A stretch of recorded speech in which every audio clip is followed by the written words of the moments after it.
Well, we're here at the SPCA of Hancock County, and I'm Chris Popper, and I'm joined by Kathleen Solley, who's the volunteer coordinator for the facility here. And Kathleen, if you would, tell us what your job is and what the needs are here. All right, the needs, we depend on our volunteers almost, I'd say 85–90%. We have very few staff people, and we try to get volunteers, and we plug our staff around the volunteers we have.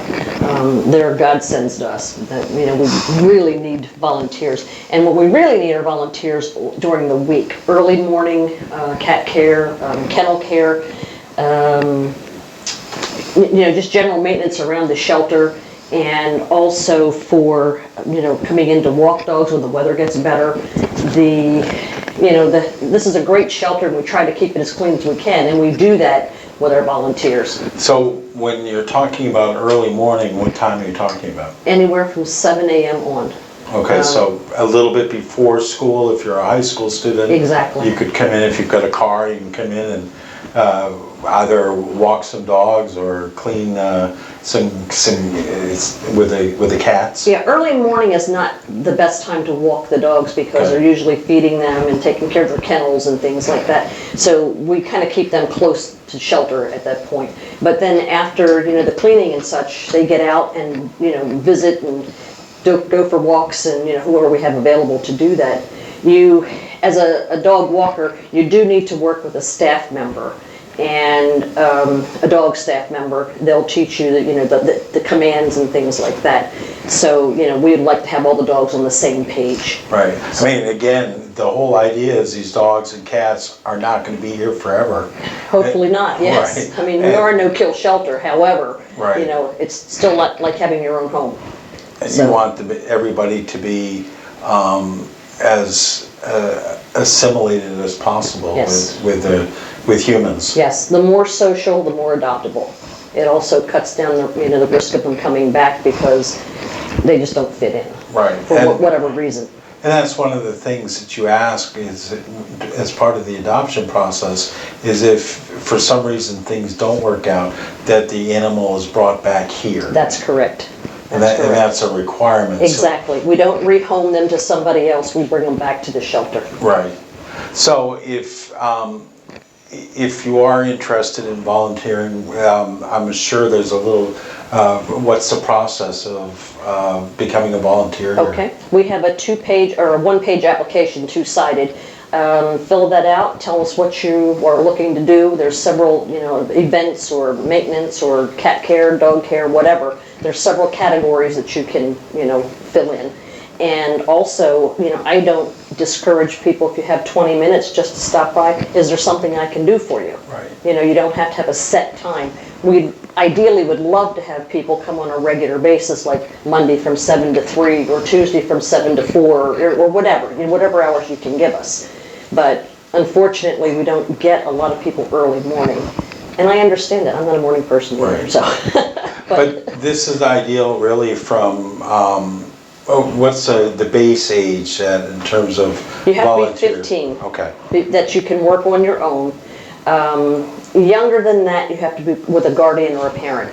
Okay. And we do encourage young kids to come in, because what better way to learn and educate is through the youngsters. Right. You know, I do go to schools and talk to the kids, and you know, I think that's a good thing with hands-on, especially if the schools allow us to bring an animal in, which not all do because of allergies and issues. But you know, again, it's still a good way to, you know, to get hands-on and the kids see and ask questions and promote, you know, spay, neuter, you know, get up to date on shots, don't let them run, don't declaw, you know, that type of thing.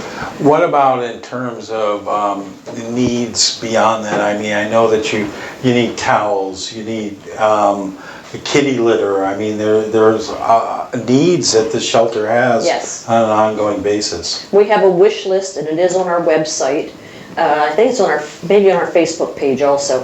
Our website's kind of under construction and an ongoing process, but there's things like canned cat food. We prefer the pate, because if you give the kind with the little chunks, they'll lick the juice and leave the rest. Pate they'll eat. Cat treats, towels, paper towels, I mean, all that type of thing. Bleach, detergents, unscented, please. And, you know, dog treats, canned dog food. We use Purina Complete for both the cats and the dogs, and everybody gets the same thing. So, you know, it's a continuing process. Right. They're not getting, one getting this and one's getting that, so we all use the same type. And it's one of the better ones to keep, you know, to continue to give them as well. We use wood pellets as our kitty litter. And this time of year they get a little difficult to get a hold of. Yeah, exactly. Yeah. They're hard to find. They absolutely are, and I've been hearing a lot of people, even for their pellet stoves, they can't get them, and you know. But that's the type of kitty litter that we use. It's cleaner. I think it's more usable because you're not throwing out big chunks of you know, the clay and litter and all that kind of stuff. The wood pellets you can shake like sawdust and put the harder pieces back in again, the clean pieces. So it's more, you know, friendly, eco-friendly, I guess. All right, so if you're interested in volunteering, come on by. We're always looking for volunteers. And again, whether it's an hour or a half hour, or if you want to spend longer here, there's a need, and you'll be put to good use. Absolutely. And remember, it's not the fact that you're coming in to play with a cat or a dog, which we don't discourage. However, everything we do at the shelter is for the benefit of the animals. That cleaning floors, doing dishes, doing laundry, all that's for the benefit of our animals. We have to have clean things for them. And I will tell you that, I mean, that's one of the things, having adopted a dog here, Thank you. is that I'm amazed at the cleanliness of the shelter. And you compare this shelter to others that I've been in, and it's just, I mean, it doesn't smell like animals. Yeah, no, we're on it. It's like Gibbs says, I'm on it. Well, that's what we need you to do. So if you want to come in, are looking to help, whether you need some community service hours for high school, for a project that you're involved in, or if you're older and just looking to for some, I guess, fun time. Fill some time, yeah. This is a perfect place to do it. Yep. I started working here about 4.5 years ago just to be out and about, and it was the perfect thing. You know, I like animals, and here I am 4 years later. So. All right, that's this week's Pet Tip of the Week from the SPCA of Hancock County. And thanks for watching this video, and we hope you'll watch all the videos we have at the WDEA YouTube channel.